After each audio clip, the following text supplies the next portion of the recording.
When in the course of human events it becomes necessary for one people to dissolve the political bands which have connected them with another, and to assume among the powers of the earth the separate and equal station to which the laws of nature and of nature's God entitle them, a decent respect to the opinions of mankind requires that they should declare the causes which impel them to the separation. We hold these truths to be self-evident, that all men are created equal, that they are endowed by their Creator with certain unalienable rights, that among these are life, liberty, and the pursuit of happiness, that to secure these rights, governments are instituted among men, deriving their just powers from the consent of the governed, that whenever any form of government becomes destructive of these ends, it is the right of the people to alter or to abolish it, and to institute new government, laying its foundation on such principles and organizing its powers in such form as to them shall seem most likely to affect their safety and happiness. Prudence indeed will dictate that governments long established should not be changed for light and transient causes, and accordingly all experience hath shown that mankind are more disposed to suffer, while evils are sufferable, than to right themselves by abolishing the forms to which they are accustomed. But when a long train of abuses and usurpations, pursuing invariably the same object, evinces a design to reduce them under absolute despotism, it is their right, it is their duty, to throw off such government and to provide new gods for their future security. Such has been the patient sufferance of these colonies, and such is now the necessity which constrains them to alter their former systems of government. The history of the present King of Great Britain is a history of repeated injuries and usurpations, all having in direct object the establishment of an absolute tyranny over these states. To prove this, let facts be submitted to a candid world. He has refused his assent to laws, the most wholesome and necessary for the public good. He has forbidden his governors to pass laws of immediate and pressing importance, unless suspended in their operation till his assent should be obtained. And when so suspended, he has utterly neglected to attend to them. He has refused to pass other laws for the accommodation of large districts of people, unless those people would relinquish their right of representation in the legislature, a right inestimable to them and formidable to tyrants only. He has called together legislative bodies at places unusual, uncomfortable, and distant from the depository of their public records, for the sole purpose of fatiguing them into compliance with his measures. He has dissolved representative houses repeatedly for opposing with manly firmness his invasions on the rights of the people. He has refused for a long time, after such dissolutions, to cause others to be elected, whereby the legislative power, incapable of annihilation, have returned to the people at large for their exercise, the state remaining in the meantime exposed to all the dangers of invasion from without and convulsions within. He has endeavored to prevent the population of these states, for that purpose obstructing the laws for naturalization of foreigners, refusing to pass others to encourage their migrations hither, and raising the conditions of new appropriations of land. He has obstructed the administration of justice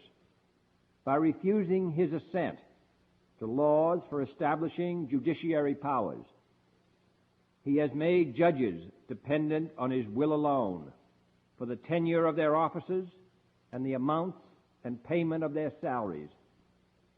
He has erected a multitude of new offices and sent hither swarms of officers to harass our people, and eat out their substance. He has kept among us, in times of peace, standing armies without the consent of our legislatures. He has effected to render the military independent of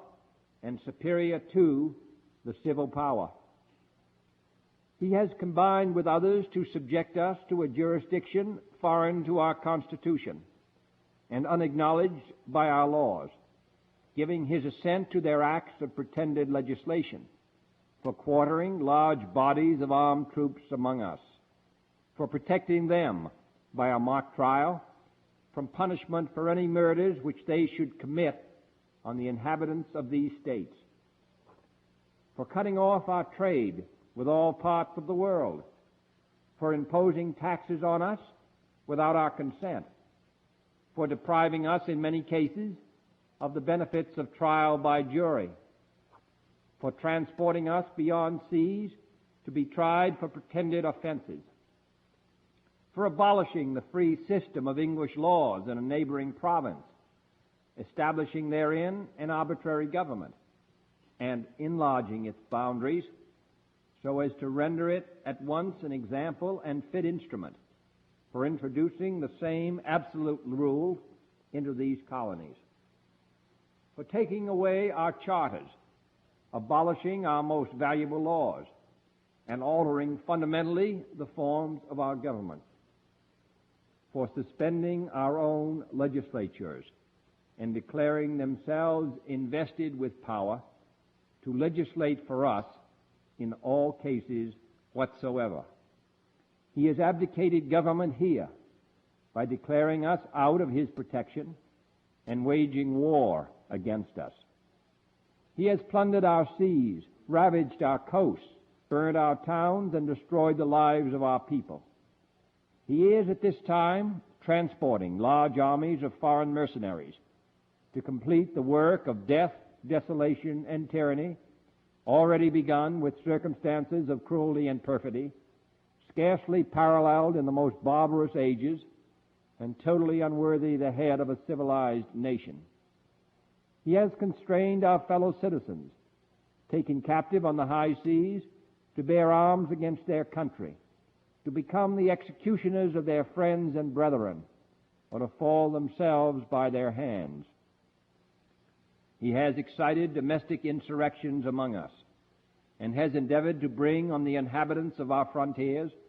the merciless Indian savages, whose known rule of warfare is an indistinguished destruction of all ages, sexes, and conditions. In every stage of these oppressions, we have petitioned for redress in the most humble terms.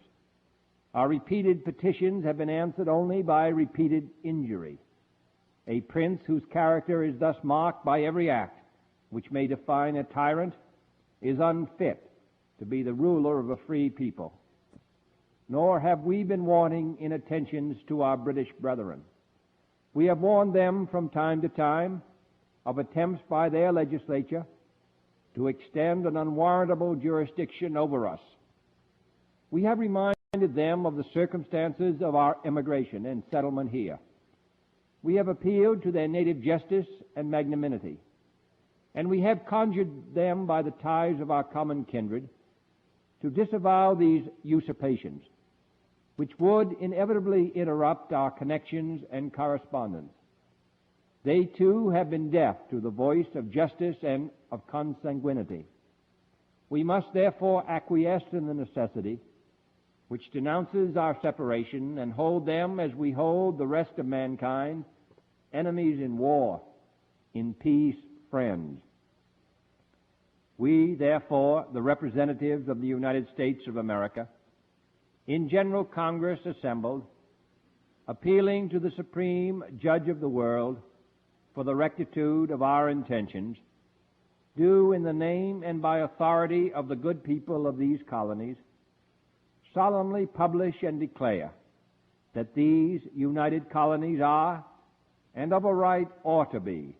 free and independent states, that they are absolved from all allegiance to the British Crown, and that all political connection between them and the state of Great Britain is and ought to be totally dissolved, and that as free and independent states, they have full power to levy war, conclude peace, contract alliances, establish commerce, and to do all other acts and things which independent states may of right do. And for the support of this declaration, with a firm reliance on the protection of divine providence, we mutually pledge to each other our lives, our fortunes, and our sacred honor.